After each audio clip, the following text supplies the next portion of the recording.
Hello students, welcome back to Unblur Commerce. My name is Shekhar Mishra. Our today's topic is merits. Merits of company form of organization. हम लोग company क्या है जान चुके थे, इसके बाद कंपनी का फीचर्स देख लिए थे और क्या देखे थे, टाइप्स ऑफ कंपनीज। उसमें क्या क्या पढ़े थे, private limited company, public limited company and 1% company. तो कंपनी का बहुत आइडिया हम लोगों का क्लियर हो चुका है।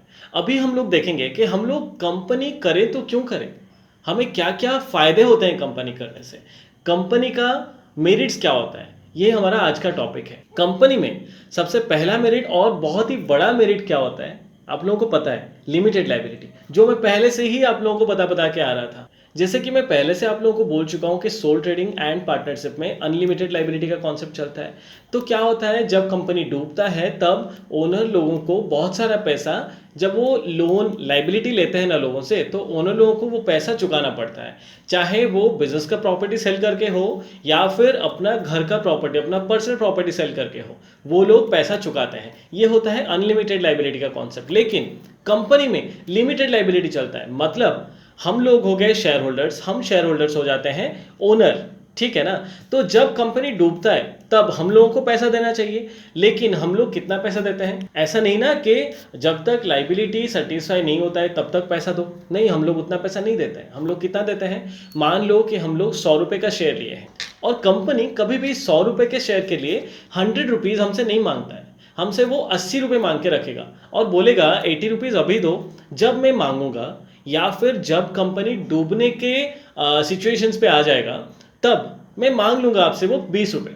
ओके, तो जब कंपनी डूबता है तब अपने सारे शेयर होल्डर्स को वो 20% जो हम लोग पैसा नहीं दिए थे, 100 रुपये का 80 दिए थे, 20 नहीं दिए थे, वो 20 रुपये मांगता है सारे शेयर होल्डर को और उनसे बस वो 20 रुपीज़ ही कलेक्ट करता है, उससे ज़्यादा कलेक्ट नहीं करता है। मतलब हम लोगों का कितना लाइबिलिटी बाकी था, 80 दे दिए थे, हमारे पास 100 रुपये का शेयर था, तो हमें और 20 रुपये ही देना था, तो हम लोग उतना 20 रुपये ही, तो हम लोग बस 20 रुपीज़ ही देते हैं। ऐसा नहीं कि कंपनी में अगर 5,000 करोड़ का लोन है तो हम लोग 5,000 करोड़ का, मतलब 5,000 करोड़ को हम लोग डिवाइड कर देंगे अपने शेयर होल्डर्स के अंदर। मतलब वो 5,000 करोड़ को हम लोग जितने शेयर होल्डर्स हैं उनमें डिवाइड करेंगे और पर शेयर होल्डर पे जितना पैसा आता है उतना देंगे। ऐसा नहीं होता है, क्योंकि कंपनी में लिमिटेड लाइबिलिटी का कॉन्सेप्ट चलता है। ओके, तो ये हो गया एक बहुत बड़ा merit company form of organization का। ओके, नेक्स्ट पॉइंट है परपेचुअल एग्जिस्टेंस।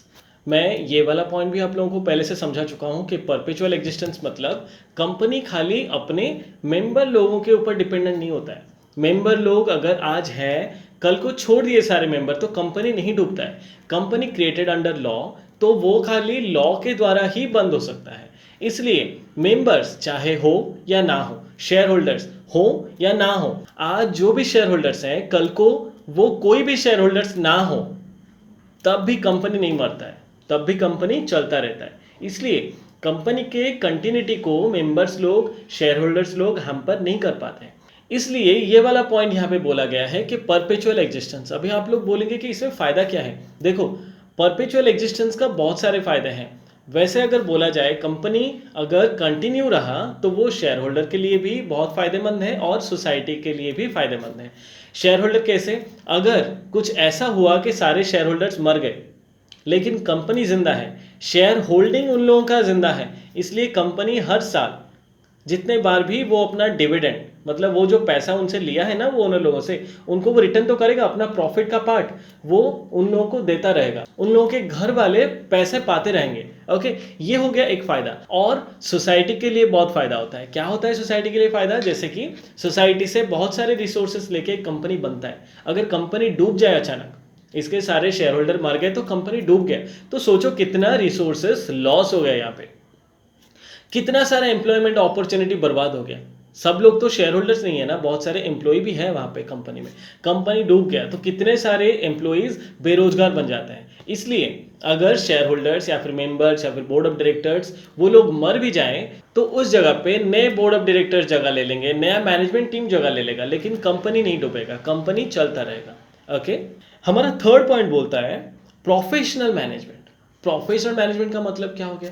जैसे कि ओनर के पास इतना टाइम नहीं होता कि वो खुद जाके अपना मैनेजमेंट में पार्टिसिपेट करें।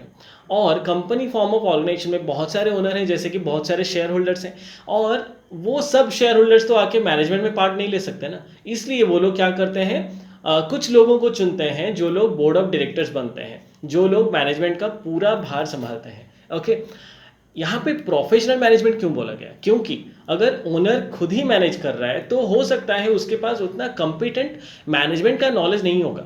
लेकिन अगर वो कोई प्रोफेशनल मैनेजर को हायर करता है अपनी कंपनी का मैनेजमेंट को संभालने के लिए, तो सोचिए वो जो आदमी अपॉइंट हुआ है वो कितने अच्छे से मैनेज कर सकता है कंपनी को, क्योंकि वो एक प्रोफेशनल है, वो पढ़ाई करके आया है, अच्छे से स्टडी किया है मैनेजमेंट को, कौन से स्टेज पे क्या करना है, कौन सा स्टेप लेना है, उसे बखूबी पता होता है। इसलिए प्रोफेशनल मैनेजमेंट एक मेरिट होता है कंपनी फॉर्म ऑफ ऑर्गेनाइजेशन के लिए, क्योंकि मैनेजर्स लोग अगर रहते हैं और वो भी प्रोफेशनल मैनेजर्स अगर रहते हैं तो वो लोग ज़्यादा से ज़्यादा ट्राई करते हैं कि कंपनी में प्रॉफिट ही हो, लॉस ना हो। अगर थोड़ा लॉस हो भी जाता है तो वो लोग उसे मेकअप कर लेते हैं अपने फ्यूचर ईयर्स में। ओके, फोर्थ पॉइंट है transferability of shares. Company form of organization में बहुत इजीली शेयर ट्रांसफर हो जाता है। प्राइवेट लिमिटेड कंपनी में अपने मेंबर्स लोगों के अंदर शेयर ट्रांसफर होता है, और पब्लिक लिमिटेड कंपनी में क्या होता है, जनरल पब्लिक को भी शेयर परचेज और सेल करने की छूट है।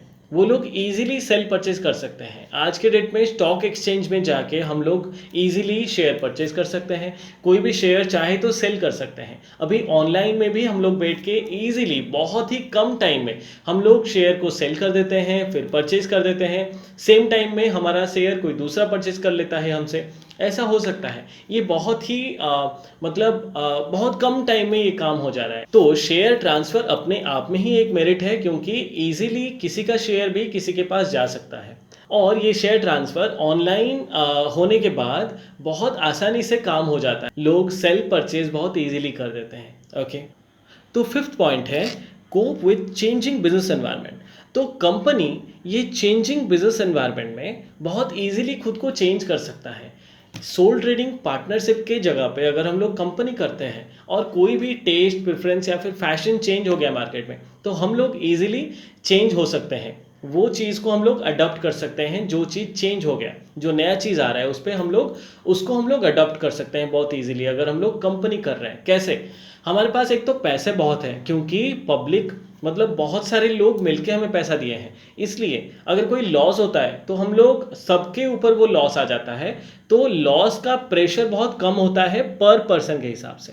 सेकेंडली, हमारे पास जब लोगों का पैसा लगता है तो हमारे पास पैसे बहुत होता है, और हम क्या कर सकते हैं, कोई भी एनवायरनमेंट अगर चेंज हो रहा है, कोई भी नया एनवायरनमेंट आ रहा है, तो हम लोग ईजिली चेंज कर सकते हैं वो सिचुएशंस पे, क्योंकि मनी बैरियर नहीं रहता है।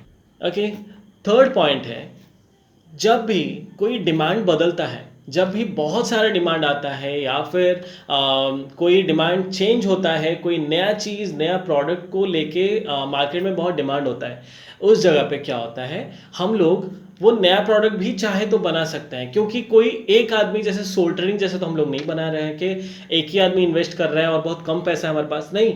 हम लोग उस टाइम पे फिर से सोसाइटी से पैसे उठा सकते हैं, आज शेयर्स या फिर डिवेंचर के थ्रू से भी पैसा ले सकते हैं और कंपनी को एक्सपैंड कर सकते हैं या फिर चेंज कर सकते हैं एक बिजनेस ट्रैक से दूसरे बिजनेस ट्रैक पे। ठीक है, तो शेयर ट्रांसफर एक मेरिट है। नेक्स्ट पॉइंट है डिफ्यूज रिस्क। डिफ्यूज रिस्क का मतलब क्या होता है? जैसे कि मैंने अभी अभी बोला, कंपनी में बहुत सारे मेंबर्स होते हैं, बहुत सारे शेयर होल्डर्स होते हैं। तो जब कोई कंपनी में बहुत सारे ओनर्स हो जाते हैं, जब कोई एक लॉस होता है, कोई एक रिस्क आता है, तो वो कौन कौन मिलके डिवाइड करेंगे? जितने भी ओनर हैं। अगर मेरे पास 5,000 ओनर हैं और कोई एक बड़ा लॉस हो गया, कोई एक बहुत बड़ा रिस्क आ रहा है, तो कितने जन उसके रिस्क के हिस्सेदार होंगे? 5,000। तो हर किसी के सर पे वो जो एक रिस्क का, वो जो एक लॉस का टेंशन होगा वो कम होगा। जब एक अकेला आदमी बिजनेस करता है तो वो रिस्क सारा का सारा एक अकेला आदमी के सर पे आ जाता है, लेकिन यहाँ पे वो 5,000 लोगों के अंदर डिवाइड हो जाता है, तो हो जाता है ना, डिफ्यूज हो जाता है रिस्क। रिस्क बहुत ही कम प्रेशर देता है हमें, क्योंकि मैं अकेला नहीं हूँ यहाँ पे जिसके ऊपर लॉस का भार आ रहा है। हम लोग 5,000 लोग हैं। एक एग्जाम्पल दे रहा हूँ 5,000 लोगों का। ओके, तो हम लोग पब्लिक लिमिटेड कंपनी में या फिर प्राइवेट लिमिटेड कंपनी में भी बहुत सारे लोग होते हैं। तो कंपनी फॉर्म ऑफ ऑर्गेनाइजेशन में बहुत सारे लोग होते हैं जो कि रिस्क को डिवाइड करते हैं, इसलिए हमें कंपनी में बहुत इजी हो जाता है कोई भी एक बड़ा रिस्क को, बड़ा लॉस को हैंडल करके आगे जाने के लिए। ओके, हमारा नेक्स्ट पॉइंट है डेमोक्रेटिक सेटअप। ये एक समझने वाली चीज़ है। पहले तो ये चीज़ है कि हम लोगों के पास कम पैसा होता है, इसलिए हम लोग कंपनी तो नहीं बना सकते, लेकिन हम लोग कोई कंपनी का छोटा छोटा शेयर्स ले सकते हैं। तो मैं या फिर मेरे जैसे, मतलब हम लोग जो शेयर होल्डर्स होते हैं, हम लोग कंपनी नहीं बना सकते, इसलिए हम लोग थोड़ा थोड़ा शेयर्स लेते हैं। कुछ पैसे से कुछ शेयर ले लिए कोई एक कंपनी का, तो वो कंपनी के उतने पोर्शन का हम लोग क्या हो गए, ओनर हो गए। ठीक है, ये एक चीज़ आप लोग याद रखिए। दूसरा चीज़ है, जैसे कि हम लोग इतने सारे शेयर होल्डर्स बन गए, कंपनी के थोड़े थोड़े थोड़े थोड़े पोर्शन का शेयर हम लोग ले लिए, तो हम लोग सब ओनर हो गए। इतने सारे ओनर मिलके तो एक कंपनी को मैनेज नहीं कर सकते, इसलिए हम शेयर होल्डर्स मिलके चुनाव करते हैं, बोर्ड ऑफ डायरेक्टर्स लोगों को चुनते हैं, और वो जो बोर्ड ऑफ डायरेक्टर्स में सिलेक्ट हुए कुछ ही लोग, वो लोग पूरी कंपनी को मैनेज करते हैं। तो हुआ ना ये एक डेमोक्रेटिक सेटअप। मतलब हम लोग मिलके, मतलब ऐसे सोचिए कि इलेक्शन हो गया, हम लोग वोट कर रहे हैं कि कौन होगा बोर्ड ऑफ डायरेक्टर, और वो सब बोर्ड ऑफ डायरेक्टर जब वोट होने के बाद विन कर जाते हैं तो वो लोग हमारे मैनेजमेंट को संभालते हैं। ठीक है, इसलिए बोला गया है डेमोक्रेटिक सेटअप, और ये कंपनी के लिए बहुत फ़ायदेमंद है। जैसे कि हम लोग पढ़ चुके हैं, प्रोफेशनल लोग अगर आके मैनेज करेंगे तो कंपनी बहुत अच्छा रन करेगा। ओके, तो ये सब हो गया हमारा मेरिट्स वाला पॉइंट। हम लोग नेक्स्ट क्लास में हमारा लिमिटेशंस पढ़ेंगे, मतलब क्या क्या नेगेटिव पॉइंट आते हैं अगर हम लोग कंपनी करते हैं। ओके, तो नेक्स्ट क्लास में मिलते हैं। आप लोगों को वीडियो अच्छा लग रहा है तो प्लीज़ हमें कमेंट करके ज़रूर बताइए, और चैनल को सब्सक्राइब कीजिएगा। बेल आइकन आएगा, एक बार सब्सक्राइब करने के बाद बेल आइकन आएगा, आप वो बेल आइकन को भी ऑन कर दीजिएगा, ताकि मैं जितना भी वीडियो छोड़ूं या फिर मेरे चैनल से जितने भी वीडियोस आए, informative video, study related video, जो भी वीडियोस आएंगे वो आप तक पहुंच जाएगा और आप लोग देख सकते हैं उसे। ओके, बस आप लोगों का इतना सपोर्ट हमें चाहिए। बाकी पढ़ाई कैसा लग रहा है, क्लासेस आप लोगों को कैसा लग रहा है, आप लोगों को समझ आ रहा है कि नहीं आ रहा है, और कुछ इम्प्रोवाइजेशन अगर आप लोगों को चाहिए होता है तो आप लोग प्लीज़ हमें कमेंट कीजिए, ताकि हम लोग खुद को इम्प्रूव करेंगे। Okay, take care, bye.